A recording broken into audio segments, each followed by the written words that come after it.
اس سے پہلے جتنے جو بھی انہوں نے مظاہرے کیے، احتجاج کیا، اپنے طور پر کرتے رہے، لیکن اس میں خامیاں کمزوریاں تھیں۔ اب 4 اکتوبر کو علی امین گنڈا پور جو KPK سے لے کے آئے تھے اسلام آباد، اور پھر ڈی چوک نہیں پہنچے یا چائنا چوک پہنچے یا چائنا چوک پہنچ کے پھر غائب ہو گئے، اس کے جو خامیاں تھیں، خوبیوں پہ تو بہت بات ہو گئی، خامیوں پہ شیر افضل مروت نے بات کی، عمران خان سے مل کر باہر آنے کے بعد بات کی، انہوں نے کہا اس میں خامیاں تھیں، کمزوریاں تھیں، عمران خان سے بات کی اور اب وہ نہیں ہوں گی۔ اور شیر افضل مروت کا ایک اور موقف بھی ہے، وہ کہتے ہیں یہ احتجاج کا کام ہمارے ورکرز کے ذمہ ہونا چاہیے، ہم جب عمران خان کے جانثار اتنی بڑی تعداد میں موجود ہیں، پھر چیف منسٹر KPK کو باہر آنے کی، لیڈ کرنے کی اور فرنٹ پہ آنے کی ضرورت نہیں ہے۔ KPK کے چیف منسٹر علی امین گنڈا پور کو اپنے آپ کو ریزرو رکھنا چاہیے، اور وہ ریزرو جب کہتے ہیں تو اس کا مطلب انورٹڈ کاماز میں یہ ہوتا ہے کہ اگر کسی موقع پہ گورنمنٹ سے یا اسٹیبلشمنٹ سے مذاکرات کرنے ہوں گے، بات چیت کرنی ہوگی، کیونکہ احتجاج کے بعد بھی، احتجاج ختم بھی کسی بات چیت کے نتیجے میں ہوتا ہے، بے شک آپ وہاں سے گین کر کے جا رہے ہوں یا لوز کر کے جا رہے ہوں، بالآخر آپ کو مذاکرات کی ٹیبل پر معاملات سیٹل ہوتے ہیں۔ یہ ڈیپینڈ کرتا ہے کہ آپ کتنا بہتر احتجاج کرتے ہیں، کتنا بہتر اپنے مطالبات منوانے میں کامیاب ہوتے ہیں۔ اب اگر ڈیل ہوئی بھی ہے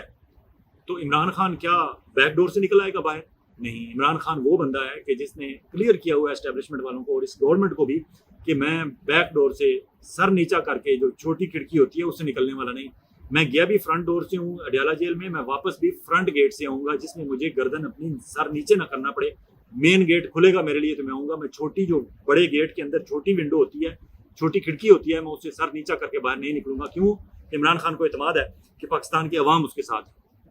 اب اگر ڈیل ہونی ہے تو کن نکات پہ ہونی ہے؟ ظاہر ہے عمران خان کے مطالبات ہیں 3۔ پہلا مطالبہ جو آپ کو بتایا کہ وہ چھوٹی کھڑکی سے نہیں، بڑے گیٹ کھلے گا تو وہ باہر آئے گا اور فرنٹ والے گیٹ سے آئے گا، عوامی احتجاج اور تحریک کی صورت میں آئے گا۔ اب احتجاج اگر ڈیل ہو بھی گئی ہے تو احتجاج کرنا بھی ایک ضرورت ہے، شک نمبر 1۔ اگر اس پہ کام شروع ہو گیا ہے تو مان لیں کہ ہاں سلسلہ آگے بڑھ رہا ہے، عمران خان کے مطالبات مانے جا رہے ہیں، یہ پہلا مطالبہ۔ دوسرا مطالبہ عمران خان کا ہے کہ فارم 45 47 پہ فیصلہ کر لیں اور 47 کے مطابق جس کا بھی حق بنتا ہے اسے قومی اسمبلی کی نشستیں دے دیں، اگر ہمارے پاس اکثریت آ گئی ہم حکومت بنا لیں گے، نہ بنا سکے آپ جو مرضی کریں، جو حکومت ہے یہی بے شک رہنے دیں اگر ان کے پاس اکثریت ہے فارم 47 کے مطابق۔ یہ عمران خان کا دوسرا مطالبہ ہے، اور کیا یہ پورا ہونے لگا ہے؟ اس کے چانسز اس لیے بن گئے ہیں کہ قاضی فائز عیسیٰ صاحب اس سے پہلے وہاں سانپ بن کر بیٹھے ہوئے تھے ان فارم 47 والے پٹیشنز پہ، تو یہ معاملہ بھی آگے بڑھنے لگا ہے، کیونکہ جسٹس یحییٰ آفریدی، جسٹس منصور علی شاہ، جسٹس منیب اختر، ان کو اب کوئی روک نہیں سکتی ہے، گورنمنٹ چاہتے نہ چاہتے ہوئے بھی یہ کچھ نہیں کر سکتی۔ چیف جسٹس آف پاکستان یحییٰ آفریدی نے اپنی انٹینٹ شو کر دیا ہے اور انہوں نے کہا ہے کہ عدالتی معاملات میں وہ کسی قسم کی مداخلت برداشت نہیں کریں گے۔ اس لیے مطالبہ نمبر 2 کی طرف آپ کہہ سکتے ہیں کہ حالات اس طرح کے پیدا ہونا شروع ہو گئے ہیں کہ عمران خان کا دوسرا مطالبہ بھی منظور کر لیا جائے گا۔ تیسرا عمران خان کا مطالبہ ہے کارکنوں کے جو بے بنیاد سیاسی مقدمات بنائے گئے ہیں انہیں سیاسی مقدمات قرار دے کر انہیں رہا کر دیا جائے، انہیں چھوڑ دیا جائے۔ کیوں؟ کہ آپ 22 مئی 2022 کے مقدمات ہوں یا 9 مئی 2023 کے مقدمات ہوں، ان میں سے اگر جو لوگ ان میں ملوث تھے یا جو واقعی ثابت ہو جائیں ان کی سزا اتنی نہیں بنتی جتنی سزا بنتی ہے، اس سے زیادہ وہ قید کاٹ چکے ہیں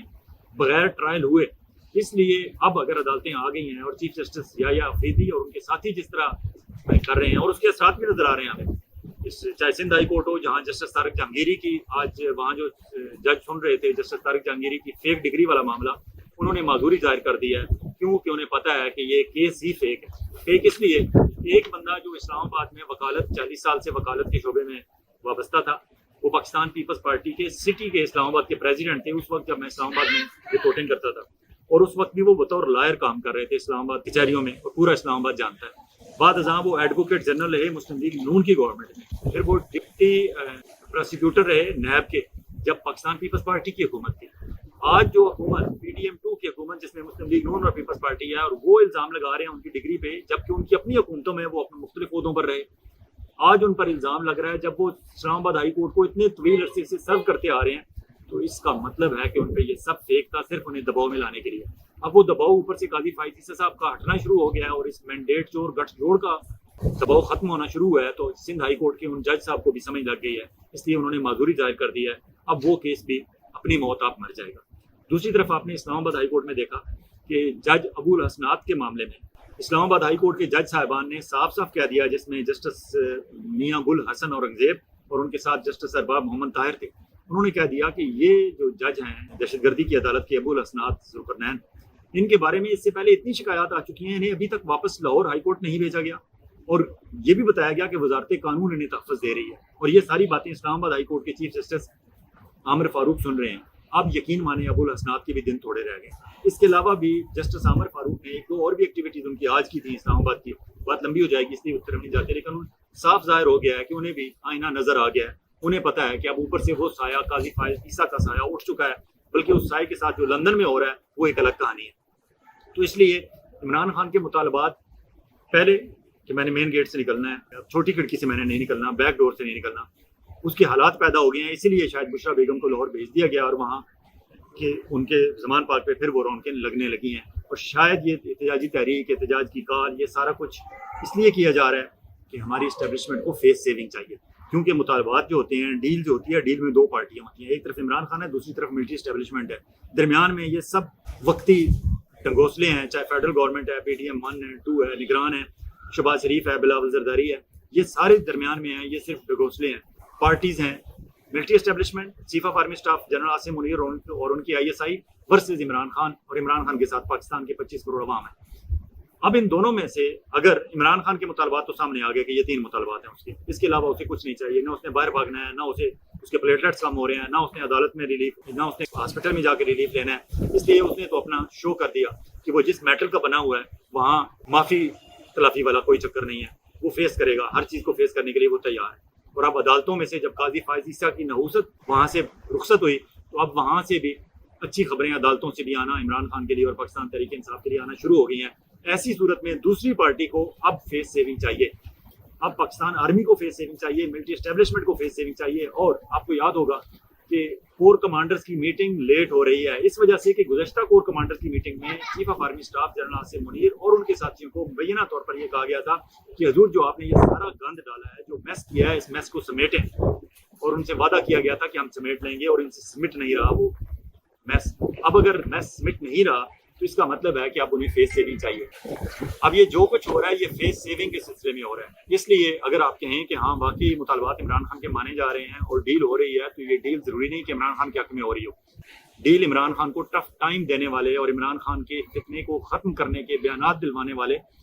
وہ بھی فیس سیونگ مانگ رہے ہوں گے, اور ان کے لیے سیف ایگزٹ عمران خان ہی انہیں دے سکتے ہیں. اور وہ ایسی صورت پیدا کریں گے کہ ہماری ملٹری اسٹیبلشمنٹ کو سیف ایگزٹ مل جائے گا, خصوصاً ان حالات میں جب عدلیہ میں وہ اپنی ساکھ کھو چکے ہیں, اور لندن پلان کے 2 مین کردار میاں نواز شریف اور قاضی فائز عیسیٰ بھاگ چکے ہیں ملک سے, اور انہیں دونوں کو, ایک کو تو ٹینیور ختم ہو گیا, دوسرے کو پہلے ہی بتا دیا گیا تھا کہ آپ کی یہاں ضرورت نہیں ہے, اس لیے وہ دونوں تو اپنے آپ کو گیم سے آؤٹ سمجھ رہے ہیں. تیسرے کردار ہیں چیف الیکشن کمشنر راجہ سکندر سلطان صاحب. ان کے بھی معاملات اب وہ ازبکستان سے واپس آئیں تو جوڈیشل کمیشن کا اجلاس ہونے دیں, ان کے بھی معاملات سامنے آ جائیں گے. اور ان کے 2 صوبائی الیکشن کمشنر اپنی جیب میں استعفے لے کر پھر رہے ہیں. اگر اگلے 2-4 دنوں میں انہوں نے وہ استعفے راجہ سکندر سلطان صاحب کو پیش کر دیے تو راجہ صاحب کے بھی آئندہ اپنا الیکشن کمیشن کا اجلاس بلانے کے لیے ممبران پورے نہیں ہوں گے. اس لیے ہر طرف سے بھاگو ہٹو بچو دوڑو کی آوازیں آ رہی ہیں. اور اب اگر ڈیل ہو رہی ہے تو وہ ڈیل عمران خان کے لیے نہیں ہو رہی بلکہ پنڈی والوں کے لیے ہو رہی ہے, اور یہ پنڈی والے پورا اس کا اہتمام کریں گے. بظاہر آپ کو ایسا لگے گا کہ علی امین گنڈا پور یا بشرا بیوی کی ملاقاتوں کے نتیجے میں ہو رہا ہے. اصل بات یہ ہے کہ انہیں آئینہ نظر آ گیا ہے, انہیں اپنا وہ بھیانک چہرہ نظر آ گیا ہے جس میں خوف اور خوف کے علاوہ کچھ نہیں. اب خوف کی علامت آپ دیکھیں, لندن میں قاضی فائز عیسیٰ صاحب پہنچے, وہاں ان کے ساتھ جو ہوا, اور وہاں ہمارا ہائی کمشنر ڈاکٹر محمد فیصل صاحب اچھے خاصے ڈپلومیٹ ہیں, پتہ نہیں وہ کیوں اس طرح کی خدمت پہ لگے ہوئے ہیں. پہلے میاں نواز شریف صاحب کو انہوں نے وہاں مشورے دے کر وہاں سے روانہ کیا تھا کہ آپ میاں صاحب پاکستان جائیں, اور آن کیمرہ کہا تھا کہ میاں صاحب پاکستان جائیں اور تگڑا سا بیانیہ بنائیں. اور ڈاکٹر محمد فیصل صاحب یہ اپنی حدود سے تجاوز کر کے انہوں نے یہ کیا تھا کام. کسی سیاستدان کو بطور ڈپلومیٹ آپ پاکستان حکومت پاکستان کے ملازم کے طور پر سیاسی تگڑا بیانیہ بنانے کا مشورہ کس طرح دے سکتے ہیں, لیکن ڈاکٹر محمد فیصل صاحب نے یہ کیا. اب اگر ڈاکٹر فیصل صاحب اس وقت وہ کر سکتے تھے تو اب بھی وہ پنڈی والوں کے کہنے پہ اور وزیر داخلہ محسن نقوی کے کہنے پہ لندن پولیس کو شکایت لگا رہے ہیں کہ قاضی فائز عیسیٰ صاحب کے ساتھ وہاں اوورسیز پاکستانیوں نے جو ان کی او بھگت کیا ہے ان کے خلاف کارروائی کی جائے. اب صرف خط لکھا ہے, لیکن بعد ازاں انہوں نے یہ بھی سٹیٹمنٹ دی ہے کہ اگر باقاعدہ ضرورت پڑی, کیونکہ میں نے وزارت خارجہ کو بھی رپورٹ کر دی ہے, اب اگر وزارت خارجہ سے مجھے کہا گیا تو پھر جو حکومت پاکستان کا ڈرائیور تھا جو قاضی فائز صاحب کو لے کے گیا تھا اس تقریب میں جہاں قاضی صاحب نے اپنے گھٹنوں میں سر دے کر اپنا منہ چھپا کے بھاگے ہیں وہاں سے, اب اگر حکومت پاکستان نے کہا تو باقاعدہ ایف آئی آر کے لیے اس گاڑی کا ڈرائیور کمپلینٹ کرے گا اور پھر ایف آئی آر درج ہوگی. اور ساتھ دوسری طرف محسن نقوی صاحب نے یہ بیان دیا ہے کہ ان اوورسیز پاکستانیوں کو جنہوں نے قاضی فائز عیسیٰ صاحب کا یہ حشر کیا ہے یا یہ او بھگت کیا ہے، جو میرے خیال میں قاضی ڈیزرو کرتے ہیں ان کے ساتھ کہ لوگ جہاں وہ جائیں لوگ وہاں بینر اٹھائیں، ان کے خلاف نعرے لگائیں، ان کے خلاف تقریریں کریں. ہاں، ان پر ہاتھ نہیں اٹھانا چاہیے، اگر کسی نے ہاتھ اٹھایا تو وہ غلط کیا. اب محسن نقوی صاحب کہتے ہیں کہ ہم ان لوگوں کے نادرا کے کارڈ کینسل کریں گے، ان کے پاسپورٹ کینسل کریں گے اور ان کا پاکستان میں داخلہ بین کریں گے. آپ میرے خیال میں اگر حکومت پاکستان کے پاس اس طرح کے اختیارات ہیں تو آپ بے شک کریں. دوسری طرف کیا اوورسیز پاکستانی ایسے لوگ جو پاکستان سے اکتائے ہوئے ہیں کیا وہ واپس جانا بھی چاہتے ہیں؟ آپ کے تو حالات یہ ہیں کہ آپ کے اوورسیز پاکستانیوں کے آپ کیا کریں گے؟ آپ کے تو 4000 سعودیہ کی جیلوں میں قید پاکستانیوں کے آئی ڈی کارڈز آپ خود سعودی حکومت کے کہنے پہ بلاک کر رہے ہیں. آپ تو اوورسیز پاکستانیوں کے جہاں جہاں آپ کا بس چلتا ہے آپ ان کا گلا دبائے جا رہے ہیں. اور دوسری طرف آپ کہتے ہیں ہمیں فارن انویسٹمنٹ بھی چاہیے. ٹھیک ہے، شہباز شریف صاحب گزشتہ رات جب ملے سعودیہ میں اور انہوں نے اپنا کشکول آگے کیا محمد بن سلمان کے، تو انہوں نے اس میں مزید $600 ملین کی سرمایہ کاری کا وعدہ ڈال دیا. اب دیکھیں پاکستان پہنچنے کے بعد وہ سرمایہ کاری میچور ہوتی ہے یا نہیں. لیکن پی آئی اے کی پرائیویٹائزیشن کے حوالے سے بری خبر یہ ہے کہ کل آخری دن ہے اور آخری دن تک ابھی صرف ایک پارٹی رہ گئی ہے، ایک کنسورشیم رہ گیا ہے جنہوں نے اپنے پری کوالیفیکیشن ڈاکومنٹس سبمٹ کیے ہیں. باقی جتنے لوگ جنہوں نے پی آئی اے کی خریداری میں دلچسپی ظاہر کی تھی انہوں نے پری کوالیفیکیشن ڈاکومنٹس سبمٹ نہیں کیے. اس کا مطلب یہ ہے کہ وہ دلچسپی ہی نہیں رکھتے. اب اگر آخری ایک کنسورشیم آ گیا اور اسے اس کے ہی حوالے کر دیا گیا پی آئی اے تو میرے خیال میں یہ زیادتی ہوگی. انہیں دوبارہ کال کرنا چاہیے، دوبارہ کمپٹیشن کرنا چاہیے اور جو ڈیزرونگ ہو اس کو پی آئی اے دیا جائے. ادروائز اس طرح اگر آپ اپنوں میں بانٹیں یہ ریوڑیاں تو کل آپ پہ تنقید ہوگی. سپریم کورٹ سے ایک اور اچھی خبر کہ جسٹس منصور علی شاہ جنہیں مائنس کرنا چاہتی تھی یہ مینڈیٹ چور حکومت، انہیں جسٹس یحییٰ آفریدی نے آربیٹریشن کمیٹی کا ہیڈ لگا دیا ہے. آپ کو یاد ہوگا قاضی فائز عیسیٰ صاحب جب تھے تو انہوں نے جسٹس منصور علی شاہ صاحب کو غیر ضروری طور پر اس کمیٹی کی صدارت سے ہٹا دیا تھا. اب وہ اپنے عہدے پر اس عزت پر بحال ہو رہے ہیں اور عزت خدا دینے والا ہوتا ہے. آپ دیکھیں مریم نواز لاہور میں میاں نواز شریف کے نام سے نواز شریف کینسر ہاسپٹل کا افتتاح کرنے گئیں اور وہاں لوگوں نے ان کے سامنے رکھ دیا سارا کچا چٹا کہ آپ 5ویں دفعہ پرائم منسٹر مسلم لیگ نون آپ کے گھر کی رہی باندھی رہی، 7ویں دفعہ چیف منسٹر پنجاب آپ کے گھر کی رہی. میاں نواز شریف صاحب، حمزہ، مریم نواز اور شہباز شریف صاحب ملا کے 7 دفعہ آپ کا خاندان چیف منسٹر پنجاب رہا، 5 دفعہ پرائم منسٹر پاکستان رہے. اس کے بعد آج آپ کینسر ہاسپٹل بنانے میں کامیاب ہوئے اور وہ بھی government of Pakistan and government of Punjab کے پیسوں سے، پبلک سے جمع کیے ہوئے ٹیکس کی منی سے. اگر آپ 35 سال کی سیاست کے بعد 5 دفعہ وزیر اعظم اور 7 دفعہ چیف منسٹر پنجاب بننے کے بعد آپ ایک کینسر ہاسپٹل تک پہنچے ہیں تو اس کا مطلب ہے وہ جسے آپ فتنہ کہتے ہیں، جسے آپ اناڑی کہتے ہیں، وہ کرکٹر، وہ کھلاڑی بیٹ بلے والا وہ آپ سے بہت آگے تھا. اس نے سیاست میں آنے سے پہلے پاکستان میں دنیا کا بہترین کینسر ہاسپٹل پبلک کے اکٹھا کیے ہوئے چندے سے اور اپنی جیب کی سے دی ہوئی اور ورلڈ کپ کی کمائی سے اس نے کینسر ہاسپٹل بنا کے دیا جہاں لوگوں کا مفت علاج ہو رہا ہے. اور اس نے صرف ایک ہاسپٹل نہیں دیا، اس نے کینسر ہاسپٹل پشاور بھی دیا، کینسر ہاسپٹل کراچی بھی دیا اور وہ تو کینسر ہاسپٹل کابل میں بھی گفٹ کے طور پر افغانی قوم کو دینا چاہتا تھا. لیکن اگر ہماری ریاست اس میں روڑے نہ اٹکاتی تو آج یہ کینسر ہاسپٹل عمران خان کا کابل میں بھی ہوتا اور ہمارے افغانستان اور پاکستان کے جو دو طرفہ تعلقات میں کہیں کہیں رکھنا آ جاتا ہے وہ بھی نہ ہوتا اور ہمارا اخوت اور بھائی چارگی کا اسلامی جو ایک جذبہ ہے وہ بہت آگے جا چکا ہوتا. اس لیے آپ وہاں بھی ناکام ہوئے. اب وہاں تقریر کرتے ہوئے مریم اورنگزیب کیا کہتی ہیں؟ مریم اورنگزیب کہتی ہیں کہ مجھے لاہور میں آئے ہوئے، کیونکہ وہ پہلے فیڈرل منسٹر رہی ہیں، آپ مریم کے ساتھ وہاں گئی ہیں، مریم نواز کے ساتھ مریم اورنگزیب، تو وہ کہتی ہیں انہوں نے کہا کہ لاہور میں پولوشن اتنی زیادہ ہے کہ 8 مہینے میں 7ویں دفعہ مجھے اینٹی بایوٹک کا کورس میں کر رہی ہوں. اس پہ وہاں لیگی جو لوگ موجود تھے سامعین انہوں نے تالیاں بجائیں تو مریم اورنگزیب کو یاد کرانا پڑا کہ یہ تالیاں بجانے والی بات نہیں، یہ افسوس والی بات ہے. اب آپ کے اپنے وزیر اور آپ کی سینئر وزیر پنجاب کی وہ آپ پر اس طرح کا تبرہ بھیج رہی ہیں. اور 2 روز پہلے ہنا پرویز بٹ جو چیف سپورٹر ہیں مریم نواز کی، انہوں نے ایک جگہ مریم نواز کے حق میں بیان دیتے ہوئے، اپنے طور پر حق میں دیا، انہوں نے بیان دیتے ہوئے کہا کہ اتنی لو پرفارمنس کے باوجود اتنے کام کرنا یہ مریم نواز کا ہی کمال ہے. اب ہنا پرویز بٹ کے اس بیان پہ تبصرہ میرے خیال میں نہیں بنتا، صرف وہی بات یاد آتی ہے جو عمران خان نے کہی تھی کہ ایک یہ پڑھے لکھے نہیں ہیں، دوسرا یہ کوشش بھی نہیں کرتے. اور پھر یہ جو جس طرح کے پنجاب میں مقدمات کر رہے ہیں، جاوید ہاشمی صاحب جو اس حکومت کے خلاف بول رہے ہیں، ان کے داماد زاہد بہار ہاشمی کے خلاف مقدمہ درج کیا ہے پنجاب گورنمنٹ نے جگ اور گلاس کی چوری کا. ایک اور مقدمہ دیکھیں، انیکا مہدی بھٹی جو ڈائریکٹ انتخاب جیت کے آئے ہیں پاکستان تحریک انصاف کے ٹکٹ پہ حفظ آباد سے، مہدی حسن بھٹی جو ایکس ایم این اے اور منسٹر بھی رہے ہیں، ان کی صاحبزادی ہیں۔ مہدی حسن بھٹی اور ان کے بھائی پہ مقدمہ انہوں نے اس مینڈیٹ چور حکومت نے یہ قائم کیا ہے کہ انہوں نے 1.5 ٹن کا اے سی چوری کیا ہے کہیں سے اور 40 انچ کی ایل سی ڈی چوری کی ہے۔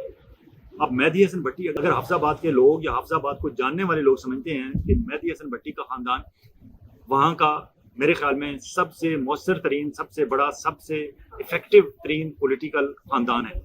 انہوں نے 40 انچ کی ایل سی ڈی اور 1.5 ٹن کا اے سی، اگر مقدمہ درج کرنے والا ان سے اپروچ کرتا تو وہ شاید انہیں ویسے گفٹ ہی کر دیتے، لیکن چونکہ یہ گورنمنٹ غیر ضروری طور پر ان لوگوں کو تنگ کرنا چاہتی ہے جو عمران خان کا نام لیتے ہیں، تو اس طرح کے مقدمات، جگ گلاس کی چوری کے مقدمات درج کر رہے ہیں۔ ناظرین، بات لمبی ہو رہی ہے، محسن نقوی پہ بات کرنی تھی کہ پاکستان کرکٹ کے ساتھ وہ کیا سلوک کر رہے ہیں، وہ پھر بات اٹھا کے رکھتے ہیں اگلے ولاگ تک۔ اجازت چاہوں گا اور آپ سے گزارش کہ اگر آپ نے بزنس یا امیگریشن، میرا دوسرا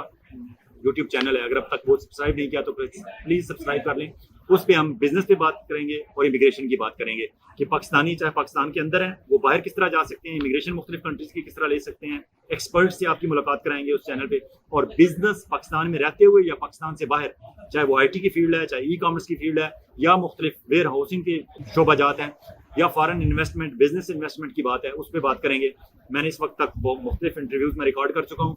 بزنس یا امیگریشن، آپ کا یوٹیوب پہ سرچ کر لیجیے گا، بزنس یا امیگریشن میرا دوسرا یوٹیوب چینل ہے۔ صرف ان لوگوں کے مسائل، ان لوگوں کے ایشوز جو پالیٹکس سے ہٹ کے بھی کچھ دیکھنا، سننا یا جاننا چاہتے ہیں اور رہنمائی چاہتے ہیں اوورسیز پاکستانیوں سے، ان کے لیے وہ چینل بنایا ہے، اسے پلیز سبسکرائب کر لیں۔ مجھے خوشی ہوگی کہ آفیشیلی لانچ کرنے سے پہلے اگر وہاں آپ لوگ پہنچ جائیں گے۔ اجازت چاہوں گا، اللہ حافظ۔